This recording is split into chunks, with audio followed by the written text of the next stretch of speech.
Hello दोस्तों, कैसे हो आप सब लोग। जैसे कि आप सभी लोगों को पता है, आज हम बहुत ही एक इम्पॉर्टेंट टॉपिक के ऊपर डिस्कशन करने जा रहे हैं, जो न बल्कि एक पर्टिकुलर स्टेट के इंडिया को एक आइडेंटिफाई करेगा, बल्कि पूरे इंडिया को वर्ल्ड के एक मिनरल, एक इम्पॉर्टेंट रायर जो अर्थ मटेरियल होता है उसके अंदर वर्ल्ड में एक्नॉलेज करेगा।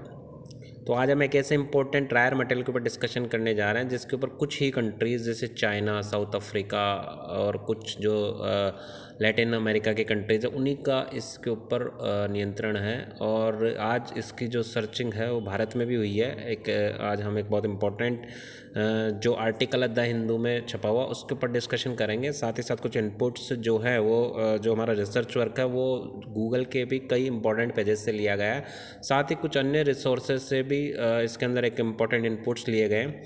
और दोस्तों, सबसे पहले मैं आपसे रिक्वेस्ट करना चाहूँगा कि आप मेरे चैनल को लाइक करें और घंटी के बटन को दबा दें ताकि हमारी तरफ से जो भी अपडेट हो वो आपको टाइम पे मिल जाए और आप इस तरीके के इम्पोर्टेंट वैल्यूएबल कंटेंट को पढ़ सके, देख सके, सुन सके और अपनी समझ को विकसित कर सकें। और यदि आपको किसी कोई इम्पोर्टेंट एग्ज़ाम की तैयारी कर रहे हैं तो उसमें भी बहुत इम्पोर्टेंट एलिमेंट है जिसके ऊपर आपको बहुत ही फ़ायदा मिलने वाला है। और इस तरीके की कोई भी जो सूचना रहेगी वो आपको टाइम टू टाइम मिलती रहेगी। तो प्लीज़ इसको आप लाइक करिए और अपने दोस्तों के साथ शेयर करिए इस वीडियो को। तो चलिए डिस्कशन करते हैं इस टॉपिक के ऊपर, जिसका नाम है Arunachal puts India on vanadium map. Vanadium क्या होता है आज हम देखेंगे, क्या होता है ये और क्या इसका परमाणु क्रमांक है और ये किस तरीके से भारत को हेल्प कर सकता है वर्ल्ड लेवल पे। और भारत को जो एक मेक इन इंडिया पहल है वर्तमान प्रधानमंत्री श्री नरेंद्र मोदी जी की, तो उन सभी बातों को हम डिस्कशन करेंगे और डिटेल में देखेंगे कि वर्ल्ड मैप पे और जो भारत के नॉर्थ ईस्ट का मैप है वहाँ पर ये क्षेत्र कहाँ मिलते हैं जहाँ पर इस तरीके के रायर मटेरियल मिला है। तो आइए डिस्कशन करते हैं। तो सबसे पहले अरुणाचल के अंदर ये जो बेसिकली अरुणाचल प्रदेश में क्या है कि ब्रह्मपुत्र रिवर जो सांगपो तिब्बत के पास से जो आती है उसके भारत में एंटर होती है और उसके वहाँ से नीचे की तरफ ये जाते हुए और फिर बांग्लादेश में जाती है। तो वहाँ पर अरुणाचल प्रदेश में एक इम्पोर्टेंट जो हाइड्रो पावर है उसके अंदर भी काफ़ी डेवलपमेंट इस रिवर का रहा है और अरुणाचल प्रदेश के बारे में इसमें रही है। तो इसको एक हाइड्रो पावर जाइंट भी इसको कहा जाता है। तो अब ये क्या है कि एक इम्पॉर्टेंट जो तत्व है, एलिमेंट है वेनेडियम, उसकी सर्च यहाँ पे हुई है। ठीक है, अब इसका यूज़ क्या होता है। बेसिकली इसका यूज़ स्टील और जो टाइटेनियम के जो इक्विपमेंट आते हैं, आपने कई बार अपने हाथ में लेकर इस तरीके के इक्विपमेंट देखे होंगे जिसके माध्यम से हम प्लास जिसको बोलते हैं या फिर जो बहुत ही हाईली स्ट्रेंथफुल स्टील होता है उसमें इसका यूज़ बेसिकली होता है। और साथ ही फर्दर भी इसका कई एडवांस रिसर्च में भी इसका उपयोग हो रहा है। कई बैटरीज भी इसके थ्रू बन रही है और स्पेस में जो स्पेस शटल्स आते हैं उनमें जो बैटरीज यूज होती है उसमें भी वेनेडियम का बहुत इंपॉर्टेंट रोल होता है। और इसका जो एक्सप्लोरेशन किया गया है वो जियोलॉजिकल सर्वे ऑफ इंडिया के द्वारा किया गया है। जैसे कि आपको पता है जीएसआई जो होती है भारत में जितने भी मिनरल्स होते हैं, जितने भी इस तरीके की सर्चिंग होती है उसमें एक लीडिंग इंस्टीट्यूशन है जो इस तरीके की खोज को अंजाम देती है।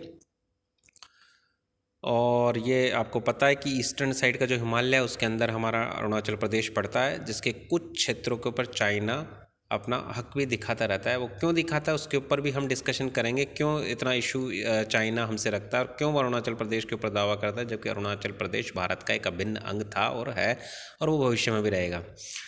तो ये जो वेनेडियम मिला है ये भारत में मिलना एक इसलिए भी इम्पोर्टेंट है कि भारत जो है वेनेडियम का बहुत ही बड़ा जो है इसका कंजप्शन करता है। वो काफ़ी सारे जो इंडस्ट्रियल एक्टिविटीज़ होती है उसमें इसका यूज़ में लेता है। और देखो ये आपके सामने एक मैप है अरुणाचल प्रदेश का और इस मैप के अंदर हम देख सकते हैं कि जो ये मैप है इसके अंदर इस मैप में अरुणाचल प्रदेश दिखाई दे रहा है और अरुणाचल और असम की जो बॉर्डर के ऊपर जो एरिया है वहाँ पर इस वेनेडियम की खोज हुई है। वेनेडियम के जो माइंस है उसकी खोज हुई है।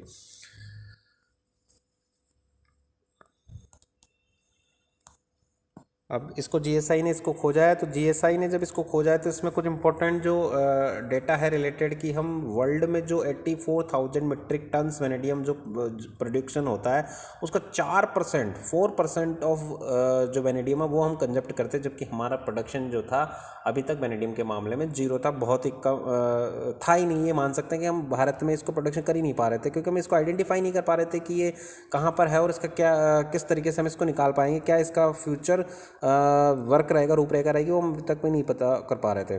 और वर्ल्ड लेवल पे देखें तो चाइना जो है वर्ल्ड का सबसे बड़ा वेनेडियम का प्रोड्यूसर है। और अब तक हम देखें तो जनरली वो 57% ऑफ वेनेडियम वर्ल्ड की माइंस में प्रोडक्शन करता है। और लगभग 44% का जो वो स्वयं कंजप्शन भी कर देता है। दैट्स मीन रिमेनिंग जो इसका कुछ परसेंट बचता है वो वर्ल्ड को एक्सपोर्ट करता है। तो हम समझ सकते हैं कि किस तरीके से डोमिनेंस है चाइना का इस पर्टिकुलर मटेरियल के ऊपर, जिसको रायर मटेरियल भी कहा जाता है। अब देखो वर्ल्ड में क्या होता है कि काफ़ी सारी चट्टानें का निर्माण हुआ है, जिसका निर्माण अलग अलग टाइम पीरियड के अंदर हुआ है, जिसको हम प्री पैलेजोइक, मेसोजोइक, सिनोजोइक, नियोजोइक 5 कालखंडों में बांटते हैं।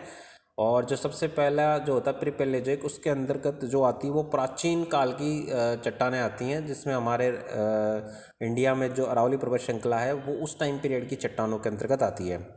और जो नॉर्थ ईस्टर्न के जो साइड की जो चट्टानें हैं, जैसे कि हिमालयन रीजन हो गया, तो ये अभी काफ़ी एडवांस है, काफ़ी नया है, और अभी भी इसमें निर्माण की क्रियाएं लगातार चल रही है।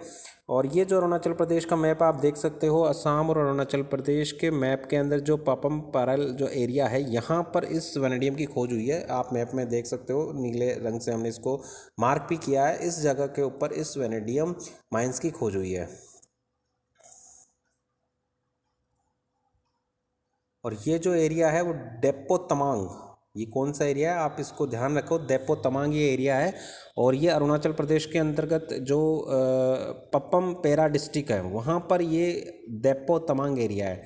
अब डायरेक्ट कंपटीशन एग्जाम्स में पूछा जा सकता है कि depot Tamang area recently was in news and what were the reasons, what might potential reasons of it. तो आपको ध्यान रखना पड़ेगा कि वेनेडियम जो बहुत इंपॉर्टेंट सर्च है, नॉट ओनली इंडिया के पर्सपेक्टिव से बल्कि वर्ल्ड लेवल पे भी इसमें वर्ल्ड को फ़ायदा होगा। तो जो वर्ल्ड की डिपेंडेंसी चाइना पर वो कुछ हद तक कम इसमें ज़रूर होगी। तो ये बेसिकली रीज़न है। तो इसको ध्यान रखना बहुत इंपॉर्टेंट है कि पापम पेरा डिस्ट्रिक्ट जो है वो वहाँ पर इस वेनेडियम माइंस की खोज हुई है। अब कुछ बेसिक्स है वेनेडियम के बारे में। देखो ये जो मटेरियल नीचे की तरफ दिया हुआ है ये बेसिकली वेनेडियम मटेरियल है, और ये बहुत ही सख्त धातुओं में आती है, जिनका उपयोग स्टील ग्रेड लेवल के जो इक्विपमेंट होते हैं, जैसे कि प्लास होता है, हमने देखा वो स्क्रू ड्राइवर होता है, तो इन सब में वेनेडियम का यूज़ किया जाता है। और वेनेडियम जो होता है उसका एटॉमिक स्ट्रक्चर जो होता है, एटॉमिक नंबर होता है 23 होता है, और इसका वी के तौर पे इसको सिंबल इसका वेनेडियम का दिखाया जाता है। और जनरली ये जो इसका लास्ट इलेक्ट्रॉन कॉन्फ़िगरेशन होता है वो 3d3 4s2 होता है, ठीक है। और इसका जो एटॉमिक वेट होता है वो 50.942 माना जाता है। एटॉमिक वेट इसका 50.942। इसकी जो क्रिस्टल स्ट्रक्चर होता है, देखो क्रिस्टल स्ट्रक्चर जिस भी एटम का होता है, जिस भी एलिमेंट का होता है, वो बहुत ही सख्त होता है, मजबूती से वो अपने आप को जकड़े रखता है, और बहुत ही टेंसाइल स्ट्रेंथ उसकी उस मटेरियल की होती है। और उसका यूज जो होता है इस तरीके की जगह पे लिया जा सकता है जहाँ पे हाईली फ्रिक्शन हो, या फिर हाईली स्ट्रेंथ की ज़रूरत हो, या फिर हाईली टेंसाइल हो, जहाँ पर मतलब हीट को सेंस कर सके, या फिर पर्टिकुलर इस तरीके की प्रॉपर्टीज़ हो जिसके अंदर वो अपनी हाईली स्ट्रेंथ को शो कर सके। तो उस जगह पे इसका उपयोग होता है जहाँ पर एक क्यूबिकल या क्रिस्टल स्ट्रक्चर जिस एलिमेंट की होती है। अब किस तरीके का जो ये रिजर्व मिला है अरुणाचल प्रदेश के अंदर, ये किस तरीके का रिजर्व है, कितना इसका अमाउंट है, और जो रिजर्व मिला है उसकी क्वालिटी किस तरीके की क्या है, वर्ल्ड लेवल पे जो वेनेडियम मिलता है तो उस स्तर का वेनेडियम है, या क्या इसकी क्वालिटी रहेगी, तो वो हम देखते हैं इसके अंदर। ये तो हम ऑलरेडी डिस्कशन कर चुके हैं कि ये बिल्कुल प्राइमरी डिपॉजिट है वेनेडियम का इंडिया में, very first discovery of vanadium in India, okay. और इसकी जो क्वालिटी लेवल है 0.76% B2O5 लेवल का वेनेडियम है ये। और ये वर्ल्ड लेवल पर बहुत ही अच्छी किस्म का वेनेडियम माना जाता है, जो चाइना की ग्रेड है, चाइना में जो वेनेडियम मिलता है उसी स्तर का वेनेडियम ये है। तो अरुणाचल में जो मिला है ये वर्ल्ड क्लास लेवल का वेनेडियम है। और जो वेनेडियम मिला है इसके साथ साथ ग्रेफाइट और कुछ फिक्स कार्बन भी मिले हैं जो लगभग 16% के आसपास है, और जो इसके स्ट्रेंथ को, इस कंसाइल स्ट्रेंथ को बताते हैं कि ये बहुत ही इंपॉर्टेंट। और जो कार्बोनिस फिलाइट जो इसकी चट्टान है वो लगभग 7 मीटर मोटी है और लगभग 6 किलोमीटर लंबी चट्टान है। इसका मतलब है कि बहुत ही अबंडेंस लेवल का ये जो वेनेडियम इंडिया में मिला है, तो जिसकी अभी और खोज चलेगी और देखा जाएगा कि इसके कितने लेवल पे इसको निकाला जा सकता है, कितना इसमें फिजिकली यूज इसका किया जा सकता है। और फिर ये फर्दर जीएसआई को मोटिवेट करेगा कि उसकी पहली जो सर्च हुई है वो कितनी इंपॉर्टेंट है और किस तरीके से उसको आगे बढ़ाने वाली है। और जो जीएसआई ने इसके मानी है, इसकी मोटी मोटी लगभग 15.5 किलोमीटर के आसपास इसकी और 7 मीटर की इसकी एवरेज थिकनेस इसको माना है। साथ ही साथ इसके अंदर देखो पक्के रिजर्व, आपने न्यूज़ में सुना होगा, पक्के कसांग डिस्ट्रिक्ट है, पक्के रिजर्व है, उसके पास में ही ये स्थित है जिसके ऊपर ये मिला है। अब जो मोटा मोटा इसके अंदर कहते हैं कि माना गया है कि भाई कितना बड़ा ये रिजर्व है, तो इसमें लगभग 24.63 मिलियन टन्स के इसमें भंडार मिले हैं और जिसमें से ज़्यादा भी नहीं तो लगभग 65,000 टन्स के आसपास का एक्सट्रैक्ट किया जा सकता है। ये एक अच्छा खासा अमाउंट है, जो मेरे हिसाब से ये मान सकते हैं कि भारत की स्टार्टिंग ज़रूरतों को पूरा करने के लिए सफिशेंट रहेगा। और जो ग्लोबल डिमांड रहेगी वेनेडियम की, जो लगातार बढ़ती जा रही है, जिसमें लगभग 17,000 मीट्रिक टन तक का जो डेफिसिट है उसको भी काफ़ी हद तक कम करने में ये इम्पोर्टेंट भूमिका प्ले करेगा। अब हम देखते हैं कि वेनेडियम की रिजर्व्स वर्ल्ड लेवल पर किस तरीके से कौन सी कंट्रीज़ में डोमिनेट करती है और कौन सी कंट्रीज़ का इसमें इम्पोर्टेंट पोजीशन है। तो सबसे पहले इसमें नाम आता है चाइना का, जिसमें लगभग 9 मिलियन मीट्रिक टन वेनेडियम के भंडार है। ओके, और लगभग 42,000 million tonne of the metal in 2006 में उन्होंने एक्सट्रैक्ट किया है।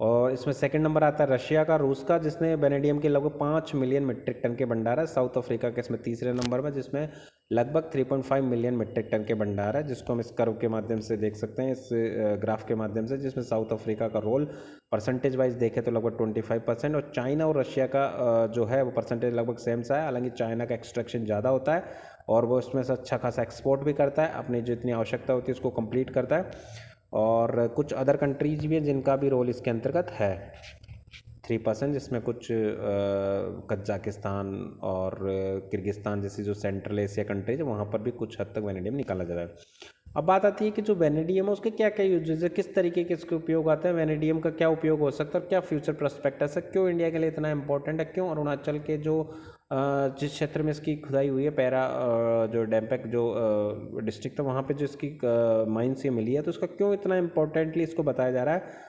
तो वेनेडियमली बेसिकली क्या है कि एक सॉफ्ट ग्रे कलर का डक्टाइल एलिमेंट होता है और जहाँ पे आयरन ओरे की माइंस होती है वहाँ से इसको ड्राइव किया जाता है। कार्बोनेसियस सेल, जो मैंने पहले भी डिस्कशन किया, जो बेसिकली चट्टानें मिलती है उसको 5 भागों में डिवाइड किया जाता है, प्रीपेलेजिक, पेलेजिक, मेसोजिक, सेनोजिक और नियोजिक।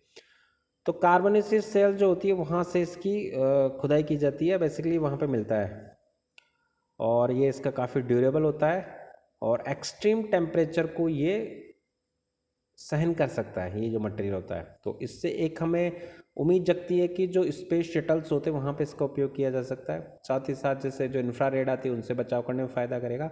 और चूँकि जो स्पेस शटल्स होते हैं वापस से एनवायरनमेंट में प्रवेश करते हैं तो उस टाइम हाई फ्रिक्शन और जो हाई टेंशन के कारण से जो एक हीट जनरेट होती है, तो उस हीट को भी ये जो मटेरियल होता है वो सहन कर सकता है और जो उसमें बैठे हुए जो स्पेस शटल के अंदर जो लोग बैठे हुए होते हैं उनको भी पूरी तरह प्रोटेक्ट करने में मददगार होता है।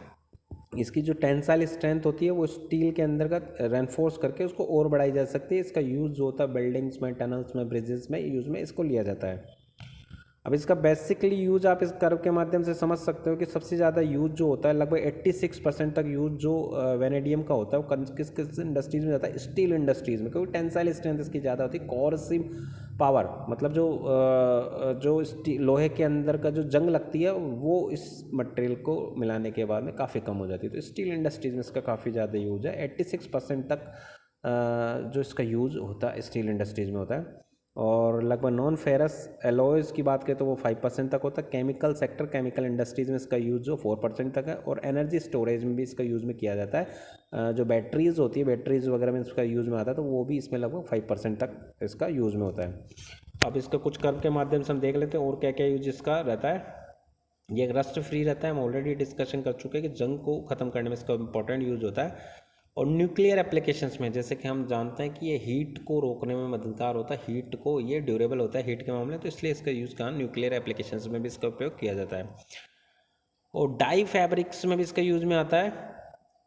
और टाइटेनियम आपको पता है कि बहुत ही टेंसाइल स्ट्रेंथ वाली मटेरियल होता है, और उसमें साथ में स्टील के साथ में इसको मिला करके इस तरीके के इक्विपमेंट में यूज में ले जाता है, जिससे कि हाई जो हीट होती है उसको सहन कर सके। और सुपर कंडक्टिव मैग्नेट्स में भी इसका उपयोग किया जाता है। अब सुपर कंडक्टिव मैग्नेट्स क्या होते हैं? सुपर कंडक्टिव मैग्नेट वो होती हैं जो बिल्कुल हाई कैपेसिटी की होती है और जो सुपर कंडक्टर की तरह बिहेव करती है। हम कह सकते हैं कि जिसमें रेजिस्टेंस बहुत कम होता है और जितना करंट दिया जाता है वो उतना वो फ्लो कर लेती है। That's mean highly super conductive होती हैं, जिनमें बहुत कम करंट फ्लो करने पर भी हाई मैग्नेट्स की तरह बिहेव करे, उनमें भी वेनेडियम का यूज़ में किया जाता है। इसके साथ साथ जो फ्यूचर के अंदर जो इसमें मैक्सिमम ग्रोथ देखने को मिलेगी वो मिलेगी वेनेडियम रेडॉक्स बैटरीज़ के अंतर्गत। ठीक है, वेनेडियम रेडॉक्स बैटरीज़ क्या होती है? एक्चुअली ये जो वेनेडियम रेडॉक्स बैटरीज़ होती है, ये आने वाली जो बैटरीज़ हैं, जैसे कि जो लिथियम बेस्ड बैटरीज़ होती हैं और जो लेड एसिड बैटरीज़ होती है, उनकी जगह पे इन बैटरीज़ का यूज़ में किया जाएगा, क्योंकि ये ज़्यादा से ज़्यादा हीट को एब्जॉर्ब कर सकती हैं, फ्यूल एफिशिएंसीज की काफ़ी ज़्यादा होती है। तो ऑटोमोटिव सेक्टर जो है, जैसे कि हम बैटरीज वगैरह यूज़ में लेते हैं, जो हमारी इलेक्ट्रिक व्हीकल्स आ रहे हैं, उनमें भी इनका फ्यूचर ग्रोथ निकल के आता है, फ्यूचर यूज़ निकल के आता है। तो इसका ये बेसिकली कर्व हम देख सकते हैं कि जो सोलर पैनल्स है उसके साथ में जो बैटरी रखी हुई है वो बेसिकली वेनेडियम जो बैटरी होती है उसी का ही एक एग्जाम्पल है।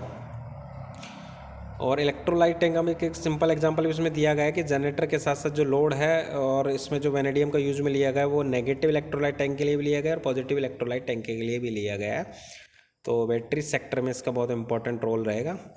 और कुछ अन्य यूजेज जो वेनेडियम के हैं वो इस तरीके से हैं कि ग्लास की जो कोटिंग की जाती है ताकि उसको टेंसाइल स्ट्रेंथ बढ़ा सके, उसमें इसका यूज़ में लिया जाता है।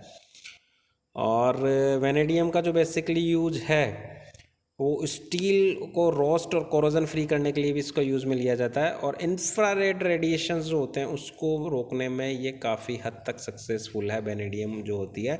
इसलिए इसका यूज़ जो रहेगा वो फाइटर प्लेन्स और जो इस तरीके के प्लेन जो सन के आसपास मंडराते हैं या सन के आसपास जाते हैं, जिनको इंफ्रारेड से दिक्कत हो सकती है, उनको भी प्रोटेक्ट करने के लिए वेनेडियम का यूज़ रहता है। तो ये एक बहुत ही होपफुल मटेरियल है, इस तरीके का मटेरियल है जो भारत के अंदर निकलना एक बहुत ही शुभ संकेत है। भारत को एक ग्लोबल लेवल पर न बल्कि आइडेंटिफाइड कराएगी, बल्कि जो एक न्यूली रायर मटेरियल जो जिन कंट्रीज़ में पाया जाता है, जो न्यू वर्ल्ड के ओपेक कंट्रीज साबित हो रही है, उनके ऊपर भी डिपेंडेंसी इंडिया की कम होगी।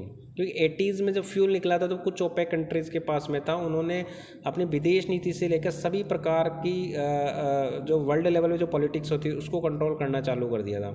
तो इस तरीके से कुछ कंट्रीज़ पर निर्भर रहना किसी भी कंट्री की विदेश नीति के लिए, उसके स्ट्रेटजिक स्थिति के लिए, उसकी आर्थिक स्थिति के लिए ठीक नहीं होता है।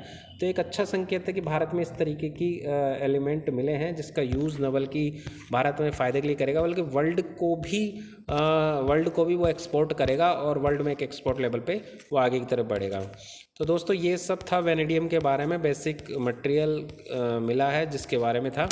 और आप इसको वीडियो को एक बार नहीं 2 या 3 बार देखें ताकि आपको अच्छे से समझ में आ सके कि वेनेडियम क्या है, क्या इसके उपयोग है और भारत में मिलने के इसके क्या महत्व है, क्या इसके चरित्रार्थ रहेंगे और क्या फ्यूचर में इसके यूज़ हो सकते हैं।